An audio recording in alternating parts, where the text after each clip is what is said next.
So I think this is the episode of the pitch that we've been waiting for all along, where you had two good agencies, a client that pretty much knew what they wanted, and we got a really good, interesting look at how two different agencies approach a client.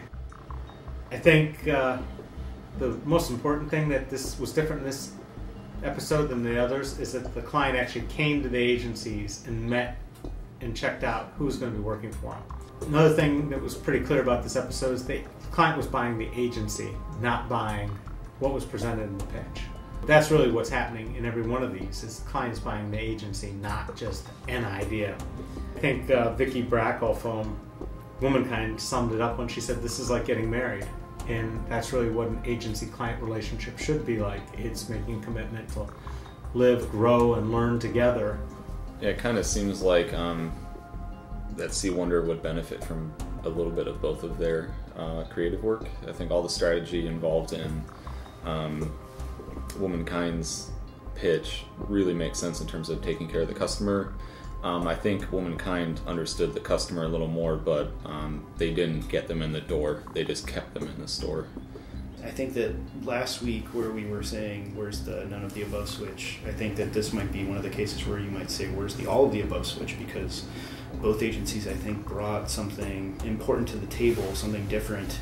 And I would be very surprised if Chris Birch didn't go back and look at what some of Womankind presented to him and adopted some of those ideas into his own campaign. It was nice to see an agency actually talk about, strategies for continuing relationships with customers, and that they were thinking through all the elements, everything an agency can bring to the table. The problem really becomes is C. Wonder is not a new kind of company. It's really the evolution of his history, Chris Birch's history in the fashion industry. He's done this before. Chris Birch, he was sort of like lighting a fire underneath both of the agencies, which is something that we really haven't seen on the show.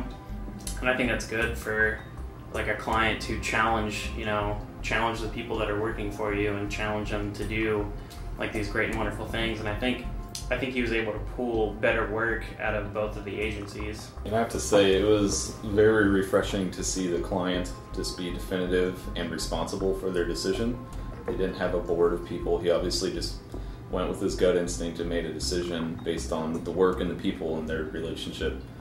A client like C. Wonder is really like a dream client for an agency, because this is a client that's not only selling a creative product, but the people that own the business are creative and they understand creative people really well.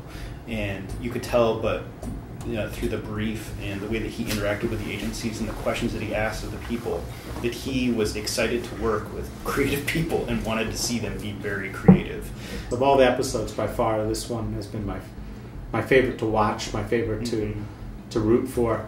And, Chris Birch might end up being a difficult client, but I think he's doing it for the right reasons. He's trying to build his brand, and,